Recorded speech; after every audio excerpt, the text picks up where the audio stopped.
Test 2.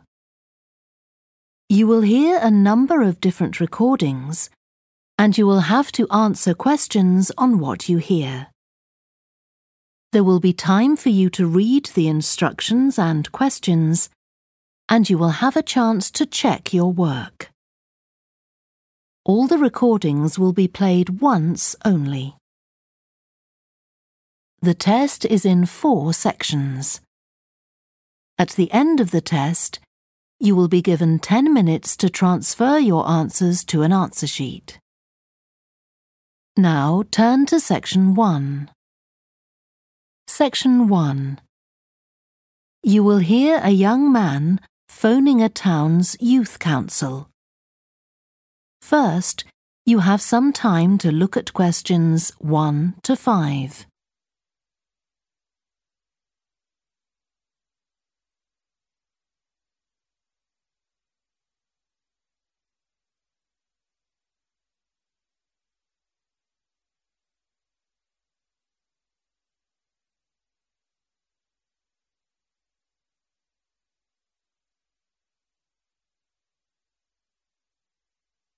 You will see that there is an example that has been done for you. On this occasion only, the conversation relating to this will be played first. Good morning, Youth Council. Caroline speaking. Oh, hello. I'm interested in standing for election to the Youth Council, and I was told to give you a call. That's good. Could I have your name, please? Yes, it's Roger Brown. Thank you. The young man's name is Roger Brown, so Brown has been written in the space. Now we shall begin.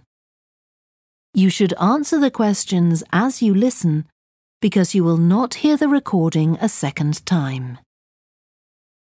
Listen carefully and answer questions 1 to 5. Good morning, Youth Council. Caroline speaking. Oh, hello. I'm interested in standing for election to the Youth Council, and I was told to give you a call. That's good. Could I have your name, please? Yes, it's Roger Brown. Thank you. I'm Caroline, the Youth Council Administrator. So, do you know much about what the council does, Roger? I've talked to Stephanie. I think she's the chair of the council. That's right. And she told me a lot about it. How it's a way for young people to discuss local issues, for example, and make suggestions to the town council. That's what made me interested. Fine. Well, let me take down some of your details. First of all, how old are you? You know the council is for young people aged from 13 to 18. I've just turned 18. And where do you live, Roger? Well, that's a bit complicated. At the moment, I'm looking for a flat to rent here, so I'm in a hostel from Monday to Friday. I go back to my parents' place at the weekend. OK, so where's the best place to send you some information about the council? Oh, to my parents' address, please. That's 17 Buckley Street, Buckleigh Street, Stamford, Lincolnshire. Though you don't really need the county. Oh, I know Stamford. It's a lovely town. And what's the postcode? PE9 7QT. Right, thank you. So are you working here or are you a student? I started studying at the university a couple of weeks ago, and I've got a part-time job for a few hours a week. What do you do? Well, I've done several different things. I've just finished a short-term contract as a courier, and now I'm working as a waiter in one of the big hotels. Uh-huh. That can't leave you much time for studying. Oh, it's not too bad. I managed to fit it all in. What are you studying? My ambition is to go into Parliament eventually, so my major subject is politics. That's partly why I think the Youth Council is important and want to be a part of it. And I suppose you're also taking a minor subject, aren't you? I know a lot of people study economics too. I chose history. To be honest, I'm not finding it as interesting as I expected. Before you hear the rest of the phone call, you have some time to look at questions 6 to 10.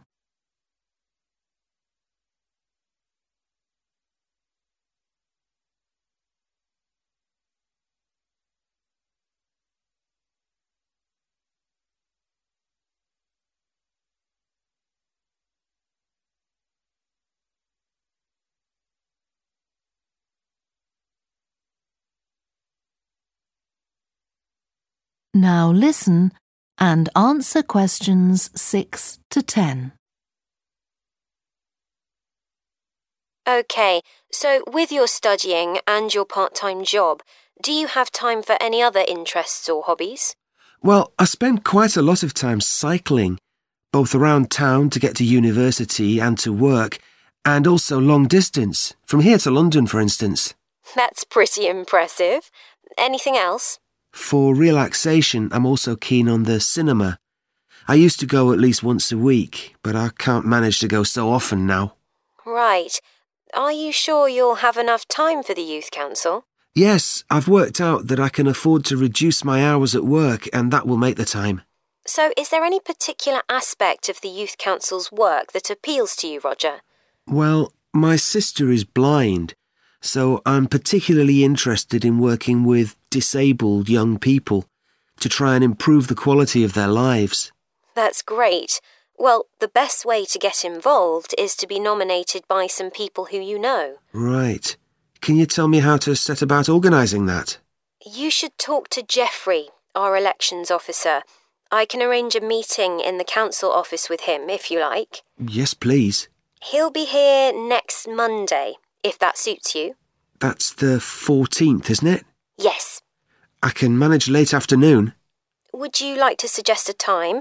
He generally leaves around 5:30. Well, would 4:30 be okay? My last class finishes at 4, so I'd have plenty of time to get to your office. Right, that's fine. Oh, and could I have a phone number we can contact you on? Yes, my mobile number's 07788 136711. Thank you. Well, we'll look forward to seeing you next week. Thanks very much. Goodbye. Bye. That is the end of section 1. You now have half a minute to check your answers.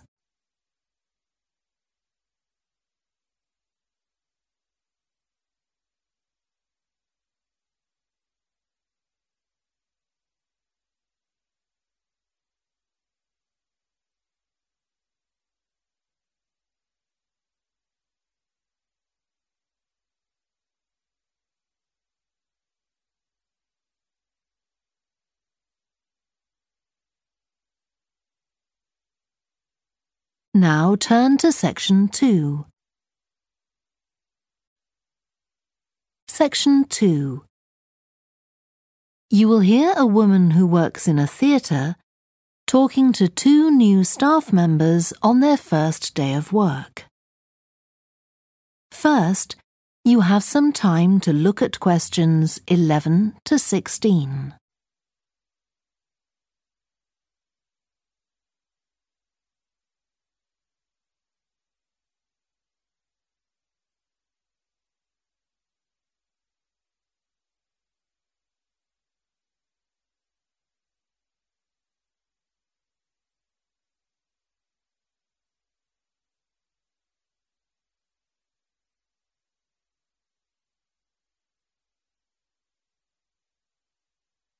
Now listen carefully and answer questions 11 to 16. Hi, great to see you. I'm Jodie, and I'll be looking after both of you for the first month you're working here at the Amersham Theatre. I'll tell you something about the theatre now, then take you to meet 2 of the other staff. It's an old building, and it's been modernised several times. In fact, as you can see, we're carrying out a major refurbishment at the moment.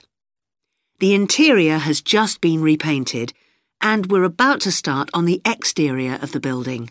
That'll be a big job. The work's running over budget, so we've had to postpone installing an elevator. I hope you're happy running up and down stairs. When the theatre was built, people were generally slimmer and shorter than now, and the seats were very close together. We've replaced them with larger seats, with more legroom.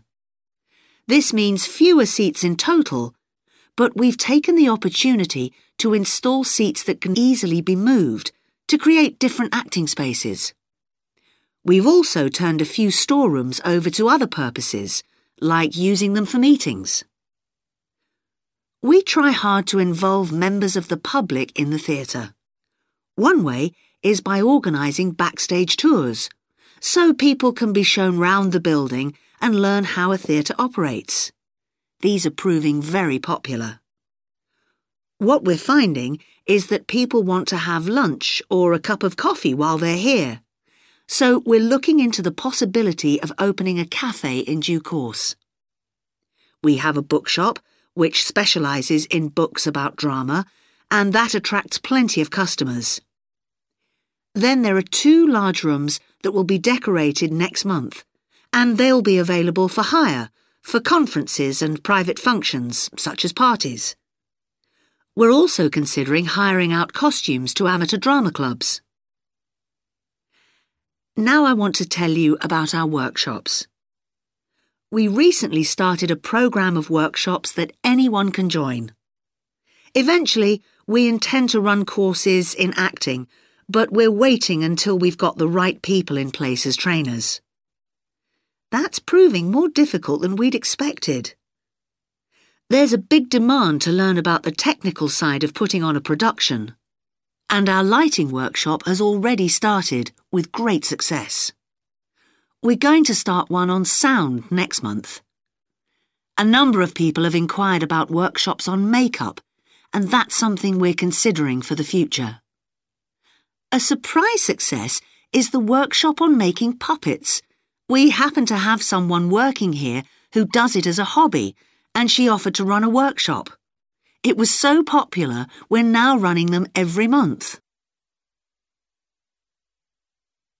Before you hear the rest of the talk, you have some time to look at questions 17 to 20.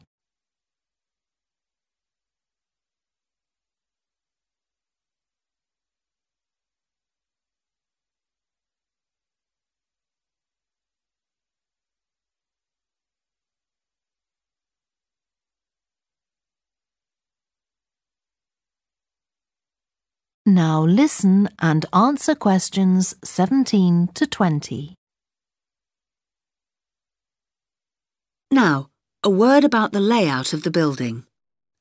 The auditorium, stage and dressing rooms for the actors are all below ground level. Here on the ground floor, we have most of the rooms that the public doesn't see. The majority are internal, so they have windows in the roof to light them. Standing here in the foyer, you're probably wondering why the box office isn't here, where the public would expect to find it.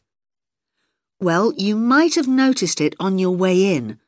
Although it's part of this building, it's next door, with a separate entrance from the road. For the theatre manager's office, you go across the foyer and through the double doors.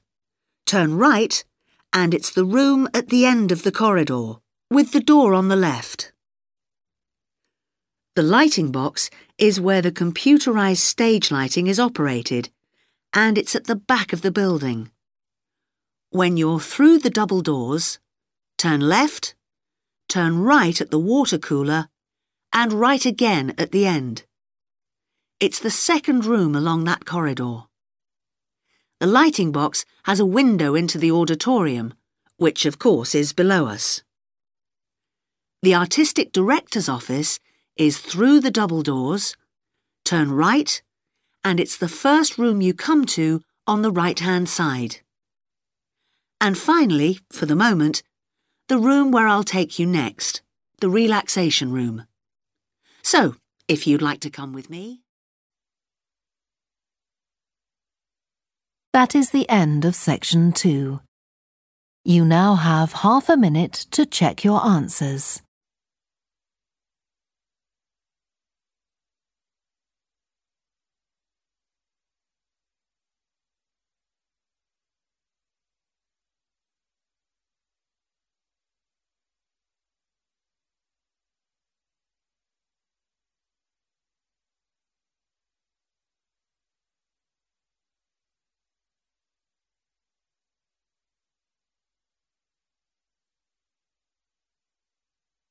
Now turn to section 3.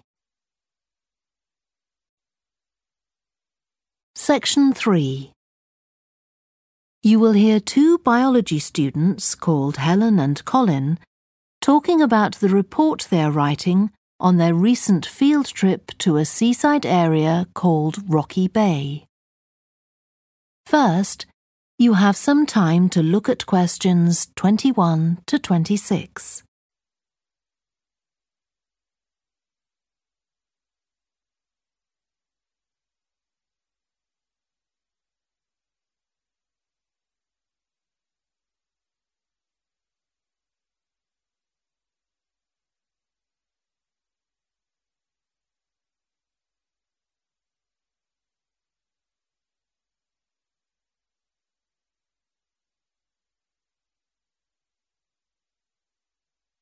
Now listen carefully and answer questions 21 to 26. I've brought my notes on our biology field trip to Rocky Bay, Colin, so we can work on our report on the research we did together. OK. I've got mine too. Let's look at the aims of the trip first. Right. What did you have? I just put something about getting experience of the different sorts of procedures used on a field trip. But we need something about what causes different organisms to choose particular habitats. I agree. And something about finding out how to protect organisms in danger of dying out. In our aims? But we weren't really looking at that. I suppose not. OK, now there's the list of equipment we all had to bring on the field trip. What did they tell us to bring a ruler for? It was something about measuring the slope of the shore. But of course we didn't need it because we were measuring wind direction and we'd brought the compass for that. But not the piece of string to hold up in the air. Didn't Mr. Blake make a fuss about us leaving that behind? Yeah, he does go on. Anyway, it was easy to get one from another of the students. Now, the next section's the procedure. I sent you the draft of that. Yeah, it was clear, but I don't think we need all these details of what time we left and what time we got back and how we divided up the different research tasks. OK, I'll look at that again. Then we have to describe our method of investigation in detail. So let's begin with how we measured wave speed. I was surprised how straightforward that was. I'd expected us to have some sort of high-tech device, not just stand there and count the number of waves per minute. Not very precise, but I suppose it was good enough. But the way we measured the amount of salt was interesting. In the water from the rock pools? Yeah. Oh, I wanted to check the chemicals we used in the lab when we analysed those samples. Was it potassium chromate and silver nitrate? That's right. OK. And we need the map of the seashore. You just left that to me. And I had to do it while the tide was low. Well, that was OK, but the place I started it from was down on the beach. Then I realised I should have gone up higher to get better visibility, so I had to start all over again. But at least I'd got the squared paper, or I'd have had problems drawing it all to scale. Yeah, it looks good. We could get a map of the region off the internet and see if we need to make any changes. I had a look, but I couldn't find anything. But you took some pictures, didn't you? Yeah, I'll email you them if you want. OK, I'll make my amendments using those. Then I can scan it into our report. Great! Before you hear the rest of the discussion, you have some time to look at questions 27 to 30.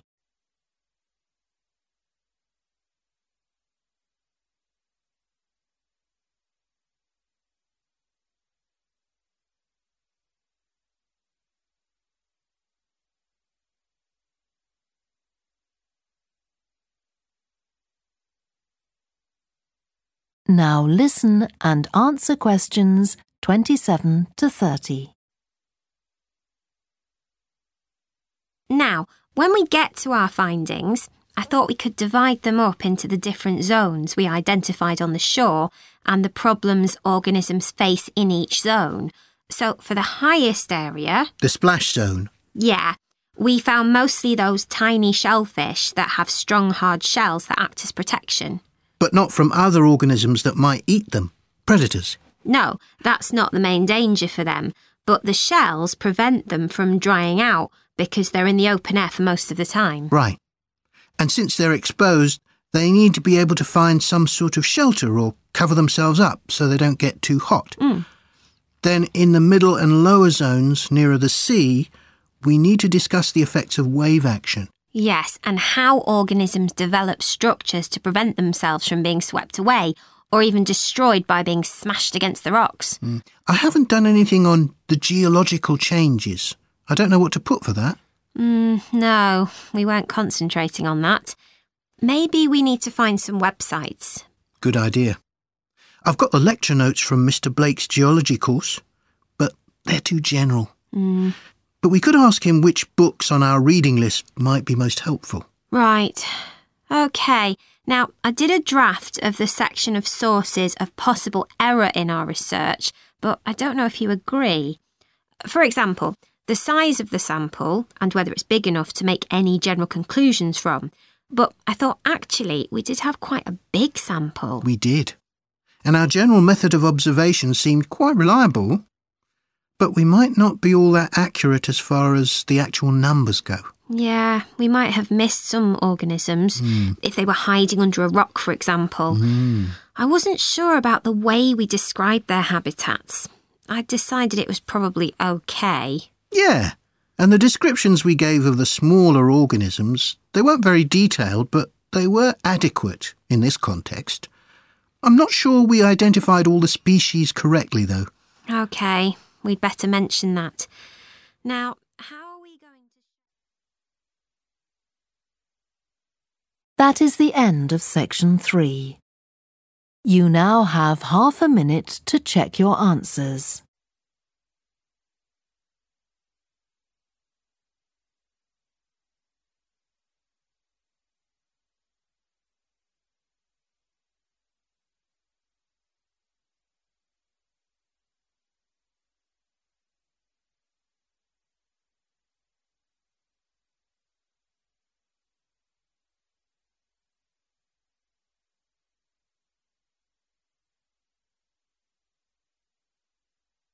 Now turn to section 4.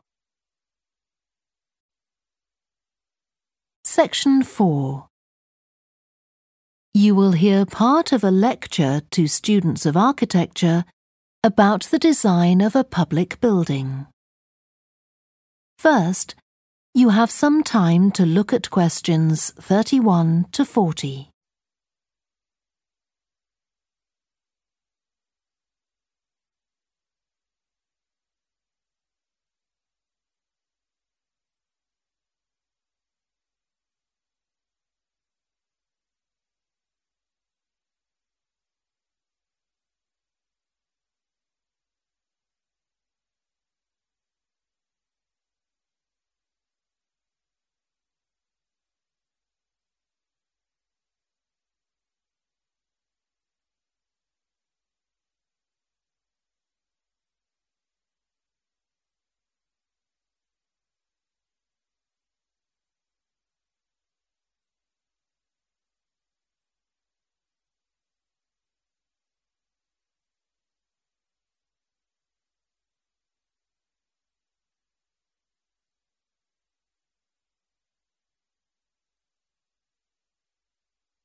Now listen carefully and answer questions 31 to 40. We've been discussing the factors the architect has to consider when designing domestic buildings. I'm going to move on now to consider the design of public buildings, and I'll illustrate this by referring to the new Taylor Concert Hall that's recently been completed here in the city.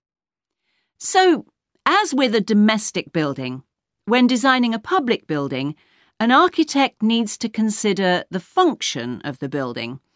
For example, is it to be used primarily for entertainment, or for education, or for administration? The second thing the architect needs to think about is the context of the building. This includes its physical location, obviously, but it also includes the social meaning of the building, how it relates to the people it's built for. And finally, for important public buildings, the architect may also be looking for a central symbolic idea on which to base the design, a sort of metaphor for the building and the way in which it is used. Let's look at the new Taylor Concert Hall in relation to these ideas. The location chosen was a site in a run-down district that has been ignored in previous redevelopment plans. It was occupied by a factory that has been empty for some years. The whole area was some distance from the high-rise office blocks of the central business district and shopping centre, but it was only 1 kilometre from the ring road. The site itself was bordered to the north by a canal which had once been used by boats bringing in raw materials when the area was used for manufacturing. The architect chosen for the project was Tom Harrison. He found the main design challenge was the location of the site in an area that had no neighbouring buildings of any importance. To reflect the fact that the significance of the building in this quite run-down location was as yet unknown, he decided to create a building centred around the idea of a mystery, something whose meaning still has to be discovered. So, how was this reflected in the design of the building? Well, Harrison decided to create pedestrian access to the building and to make use of the presence of water on the site. As people approach the entrance, they therefore have to cross over a bridge. He wanted to give people a feeling of suspense as they see the building first from a distance and then close up. And the initial impression he wanted to create from the shape of the building as a whole was that of a box. The first side that people see, the southern wall, is just a high, flat wall uninterrupted by any windows. This might sound off-putting, but it supports Harrison's concept of the building, that the person approaching is intrigued and wonders what will be inside. And this flat wall also has another purpose. At night time, projectors are switched on, and it functions as a huge screen onto which images are projected.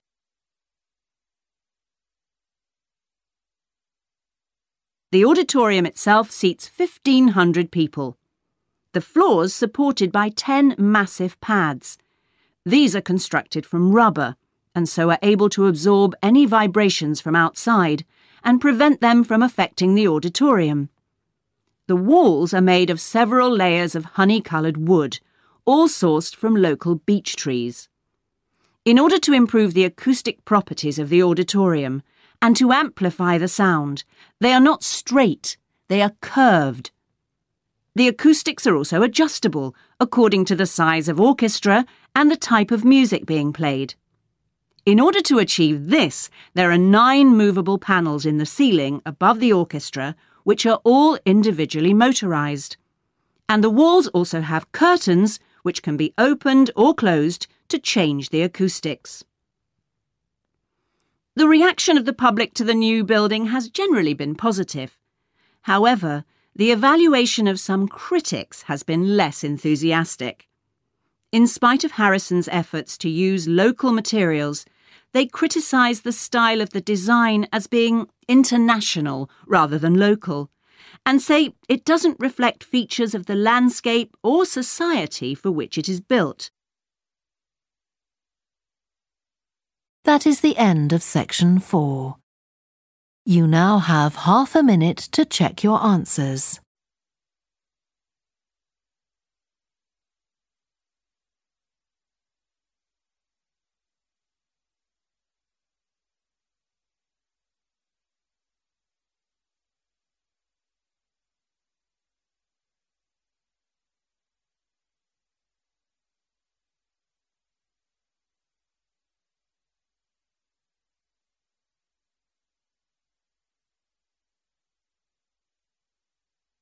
That is the end of the listening test.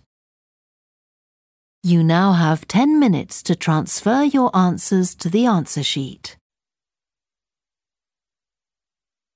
Please stop writing and wait for your question booklet to be collected.